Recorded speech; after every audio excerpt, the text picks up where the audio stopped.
அனைவருக்கும் வணக்கம். இன்றைக்கி நம்ம பார்க்கக்கூடிய தலைப்பு, இந்த கோடை காலத்தில் இரவு நேரங்களில் தூங்க முடியாமல் கடுமையான அவஸ்தைக்குள்ளாகிறோம். ஏசி இருக்கிறவங்க ஏசியை போட்டுட்டு தூங்கிடுறாங்க. ஆனால் ஏசி இல்லாதவங்க ஏசி பயன்படுத்தக்கூடாது அப்படின்னு நினைக்கிறவங்க இந்த சூட்டில் தூங்க முடியாமல் இரவு நேரத்தில் ரொம்ப ரொம்ப கஷ்டமாக இருக்குது.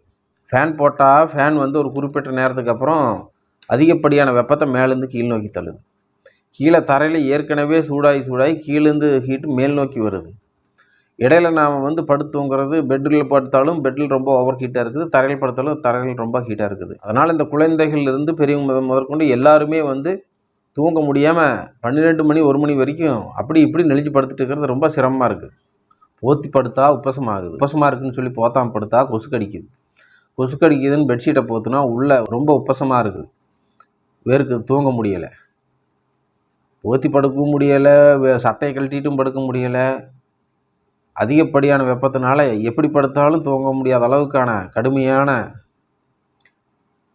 தொந்தரவுகளாக இந்த காலகட்டத்தில் நாம் அனுபவிச்சுக்கிட்டு இருக்கிறோம். இதுலேருந்து கொஞ்சமாவது ரிலீஃப் ஆகி நிம்மதியாக தூங்குறதுக்கு ஒரு சில வழிமுறைகளை நாம் இதில் பார்ப்போம்.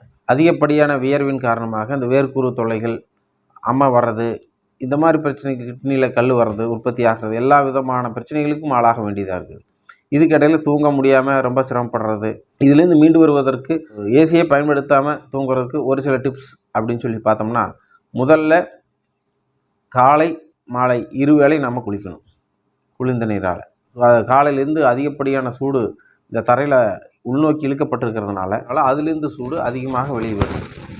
அப்போ அதுக்கப்புறம் என்ன பண்ணால், அதனால் சாயங்காலம் ஒரு தடவை வீட்டை பச்சை தண்ணி வச்சு துடைச்சிருங்க.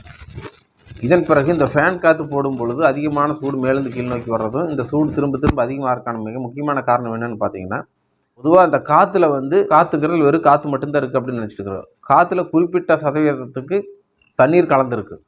அந்த தண்ணீர் தான் இந்த குளிர்ச்சி தன்மையை உருவாக்குது.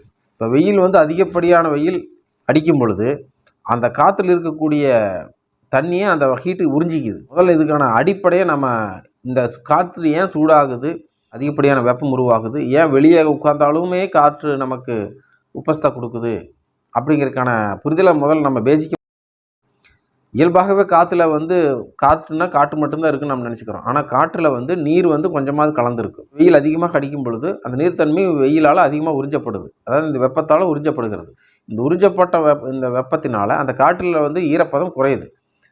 அதனால் காற்று ஈரப்பதம் குறையதோடு மட்டுமல்லாமல் அந்த நெருப்பினுடைய தன்மை அந்த காற்றில் அதிகமாக உள்வாங்குது.